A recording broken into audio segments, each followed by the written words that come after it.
প্রায় ১.৫ লক্ষ মানুষের সমাগমে বরিশাল লঞ্চঘাট মুখরিত। আর এই মুখরিত লঞ্চঘাটের প্রত্যেকটি লঞ্চে কিন্তু কানায় কানায় পূর্ণ থাকে লঞ্চ যাত্রীতে। বরিশাল নদীবন্দর থেকে প্রতিনিয়তই অনেক মানুষ ঢাকা সদরঘাট পৌঁছায় এই লঞ্চে করে। পদ্মা সেতু হওয়ার পরে কিছুটা ভাটা পড়লেও এখনও ঈদ, কুরবানি কিংবা বৃহস্পতি, শুক্র, শনিবারে দেখা যায় বরিশাল লঞ্চঘাটে তীব্র যাত্রী চাপ। লঞ্চের নিচতলার ডেক থেকে দোতলার ফ্রন্ট কিংবা তৃতীয় তলা, কোনো লঞ্চের কোনাকাঞ্চিতেই তখন তিল ধারণের জায়গা থাকে না।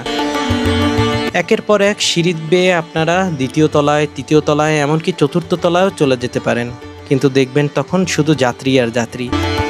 এমন যাত্রীময় লঞ্চঘাট এবং যাত্রীময় লঞ্চ দেখতে কিন্তু বেশ ভালো লাগে।